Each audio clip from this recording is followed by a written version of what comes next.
Paarlaamaan Itiyoophiyaa labsii baankonni biyya alaa damee faayinaansii Itiyoophiyaa akka seenan hayyamu raggaasiseera. Ashamaa harka fuunee kabajamtoota hordoftoota qaroo miidiyaa oduu fi odeeffannoowwan keenya qabannee dhufneetiin jira. Hanga xumuraatti nu waliin akka turtanis naffeera. Qaroo miidiyaa like, share, subscribe akka gootanis asumanis naffeera. Instituutii olaantummaa sirna haqaa mirkaneessuun xiyyeeffannoon hojjechaa jiraachuu beeksise. Instituutiin leenjii fi qorannoo seeraa Oromiyaa olaantummaa sirna haqaa mirkaneessuuf xiyyeeffannoon hojjechaa akka jiru beeksiseetiin jira. Instituutichi qorannoowwan gaggeessaa ture keessa lama dhiyeessuun qooda fudhattoota waliin marii irratti gaggeesseetiin jira. Qorannoowwan gaggeeffaman adabbii hojii murtii adaba hidhaa ragaa sobaa bu'uureffachuun kenname raawwate keessatti mirga beenyaa argachuu miidhaa fi sakatta'insa bu'aawwan giddugaleessaa hojiiwwan bara 2013 hanga 2015 jiru irratti marii gaggeessee jira. Kaayyoon qorannichaa hanqinnoota kanneen dura turuun furuun fuulduraaf akeeku akka ta'e himameera. Itti aanaan daayireektara olaanaa Instituutichaa obbo Sultaan Abdoo Instituutichi hanga bara 2016tti qorannoowwan 85 gaggeessuun yaadota furmaataa hedduu dhiyeessuun himaniiru. Baranas qorannoowwan 5 gaggeessaa jiraachuu eeranii keessumaa leenjii ogummaa seeraa cimsuu rakkoowwan gama seeraatiin jiran beekumsaan furuu qorannoo fi qo'annoo seeraa gaggeessuun olaantummaa sirna haqa qabeessaa mirkaneessuuf xiyyeeffannoon hojjechaa jiraachuus obbo Sultaan dubbataniiru. Paarlaamaan Itiyoophiyaa labsii baankonni biyya alaa damee faayinaansii Itiyoophiyaa akka seenan hayyamu raggaasise. Mana maree bakka bu'oota uummataa walgahii idilee 11ffaa har'a geggeesseen labsii waggootaaf eeggamaa ture baankonni biyya alaa damee faayinaansii Itiyoophiyaa keessa akka seenan karaa saaqu raggaasiseera. Labsichi baankonni biyya alaa dameelee hundeessuu, waajjira bakka bu'aa banuu yookaan baankota biyya keessa jiran irratti aksiyoona bitachuu gabaa Itiyoophiyaa keessa akka seenan kan hayyamuudha jedhame. Haa ta'u malee investoroota tarsiimoo biyya alaa baankii biyya keessaa kamiyyuu keessatti abbaa qabeenyummaa isaanii 40% caalu akka hin qabne ni daangessa. Investoroota biyya alaa tarsiimoo hin taane ammoo qooda dabalataa 7% hanga 10 akka qabaatan kan hayyamuudha. Labsiin haaraan kanaan baankiin biyya keessatti gahee lammiilee biyya alaa fi dhaabbilee Itiyoophiyaa lammiilee biyya alaatiin qabaman 49% qofaan akka daangeffamu tumeera. Kanumaan wal qabatee gaheen hafe abbummaa lammiilee Itiyoophiyaa jala turuun dirqama jedhame. Dabalataanis labsichi baankota biyya alaa lammiilee biyya alaa akka hojii gaggeessitoota olaanoo gochuun qacaran kan hayyamuudha.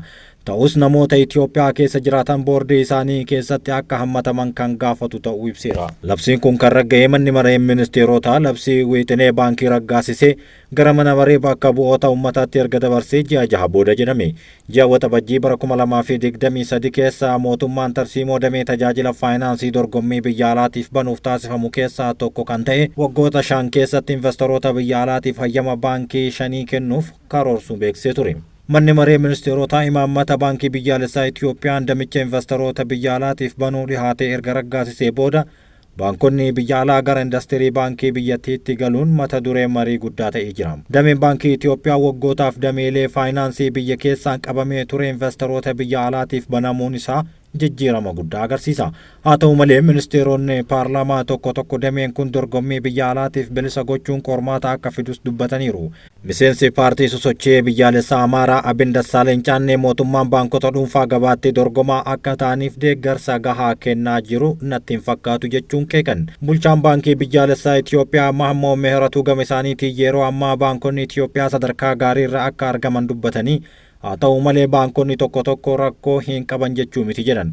Garuu rakkoon kun to'annoo baankii giddu galeessaa jala jira jechuunis dubbataniiru. Yeroo ammaa kana baankonni 32 biyyattii keessatti kan argaman yommuu ta'u kaapitaalli isaanii waliigalli birrii biiliyoona 290 doolaara biiliyoona 2.4 ta'a jedhaniiru. Itiyoophiyaa keessatti baankonni daldalaa baay'ina qabeenya isaanii irratti hundaa'uun garee sadiitti kan ramadaman ta'us dubbataniiru. Isaanis baankii guddaa, xixiqqaa fi giddu galeessas jechuun yaada isaanii irratti cimsaniiru. Kanneen keessaa baankii daldala Itiyoophiyaa qofatu baankii guddaa ta'ee ramadame jechuun kaapitaala waliigalaa sirna baankii keessaa qoodni qabu yeroo ammaa 21.5 yoo ta'u birrii biiliyoona 62.5 jechuun himaniiru. Awaash, Abisiiniyaa, Daashin, Hibratii fi baankiin hojii gamtaa Oromiyaa dabalatee baankonni 5 baankota giddu galeessaa jedhamanii ramadamuun baankonni 25 hafan ammoo baankota xixiqqaa jechuun ramaddii isaanii kaayaniiru. Dhiyeessii xaa'oo biyyoo bara 2017-18 irratti mariin gaggeeffame. Sochii dhiyeessii fi hojiilee fuulduree xaa'oo biyyee bara 2017-18 irratti mariin gaggeeffameera.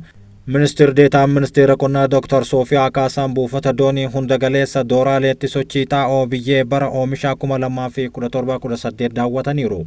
Hojii raawwachiisa buufata doonii hunda galeessa Dooraalee Jamaal Ibraahim waliinis sochii dhiyeessii fi hojiilee fuulduratti raawwataman ilaalchisee mari'achuun ragaan Jibuutii imbaasii Itoophiyaa irraa argame ni agarsiisa. Xaa'oo yeroon qonnaan bultootaan ga'uu fi qophii buufataa ilaalchisee ibsa kennaniin suphaa maashinii qulqullina tajaajilaa fi saffisa giddu galeeffachuun hojiileen bal'aan akka hojjetamu obbo Jamaal dubbataniiru. Dr. Soofiyaa Kaasaa gama isaaniitiin Itoophiyaatti waggaa dabalaa kan dhufe hanga bittaa xaa'oo biyyee giddu galeeffachuun qophiin gahaan taasifamaa jiraachuu dubbataniiru.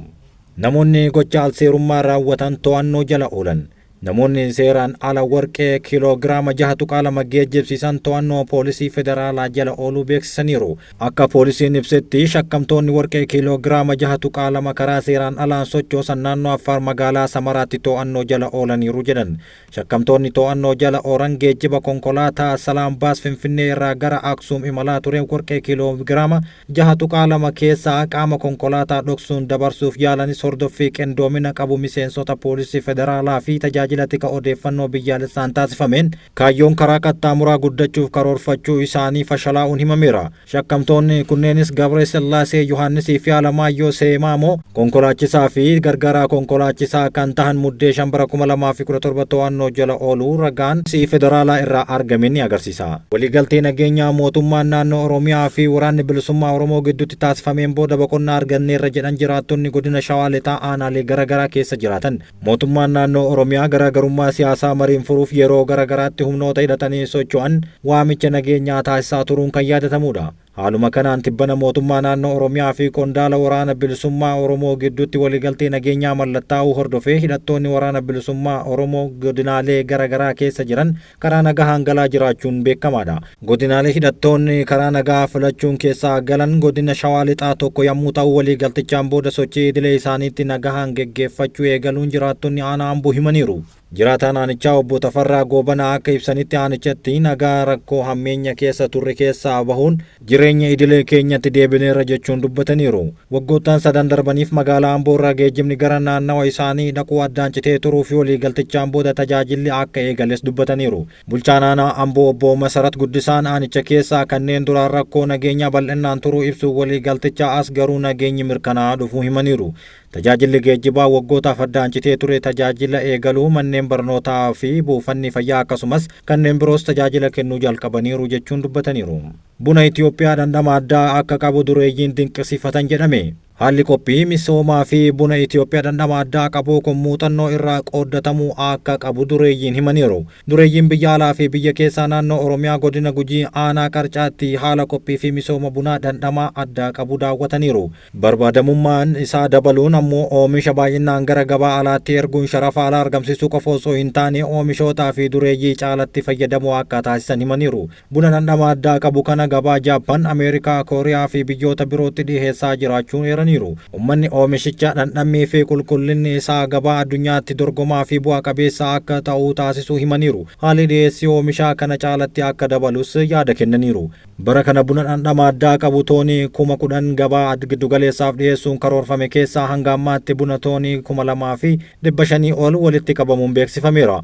Bulchaan godina Gujii obbo Aduulaa Hirbaayee gama isaaniitiin bara kana godinichatti oomishni baay'een akka argamu eeraniiru. Buna Gujii kan uumamaa fi dhandhama addaa qabu qulqullina olaanaa qabu fayyadamtoota biyya keessaa kubbaaniyyootaa fi dureeyyiiwwan biyya keessaa fi alaatti hojii beeksisuu hojjetamaa jiraachuun himaniiru. Kabajamtootaa fi jaallatamtoota hordoftoota qaroo miidiyaa garoo biyya alaattis hin dabarsina. Siiriyaa keessatti yoo xiqqaate namoonni 100,000 ol ta'an awwaala jumlaa keessatti awwaalamuu isaanii himame. Asaad bara 2011 irraa eegalee lammiilee Sooriyaa 100,000 lakkaa'aman akka ajjeese himameera. Bulchiinsi Asaad waggaa 24f ture finciltoota guyyoota 12f tureen kan kuffifame gara Raashaatti baqachuun torbee darbe keessa kan yaadatamudha. Dhaabbanni leellisa Siiriyaa kan Ameerikaa keessa jiru kaleessa akka beeksisetti yoo xiqqaate namoonni 100,000 ol ta'an kanneen pirezidaantii duraanii Bashar al-Asaadiin ajjeefaman awwaala jumlaa Damaasqoo keessatti awwaalamaniiru jedhe. Mu'aaz Mustafaan lafa Alsharaa Gifaa Damaasqoo irraa kiiloomeetira 40 fagaattee argamtu irraa bilbilaan Rooytarsiif yaada isaanii kennaniiru. Kiiloomeetira 40 irraa kan fagaattu Alsharaa Gifaa bakkeewwan waggoota darban keessa namoonni eenyummaan isaanii hin beekamne itti awwaalaman 5 keessaa tokkodha jedhame. Hoogganaan garee hojii tasaa Siiriyaa Mustafaan akka jedhanitti yoo xiqqaate namoonni 100,000 ol akka awwaalamanis dubbateera. Mustafaan akka jedhanitti Siiriyaa malee awwaalli jumlaa lammiilee Ameerikaa fi Ingiliizitti awwaalaman 5 akka jiraatus mirkanaa'eera jedhan. Bara 2011 irraa eegalee lammiileen Sooriyaa 100,000 lakkaa'aman akka ajjeefaman tilmaamameera. Yeroo sanatti tarkaanfiin Asaad mormitoota irratti fudhate gara waraana biyya keessaa guutumatti jijjiireera jedhan. Bulchiinsa Asaad waggoota 24f ture finciltoota guyyoota 12 tureef biyya isaanii irraa gara Raashiyaatti ari'amaniiru. Biyyoonni dhihaa gama isaaniitiin haala tasgabbii Siiriyaa ilaalchisee garee Hayaat Tahriir al-Shaam kan Siiriyaa to'achuu waliin mari'achaa jiraachuu himaniiru. Kabajamtootaa fi jaallatamtoota hordoftoota Qaroo Miidiyaan waliin waan turtaniif isin galatoomfanna.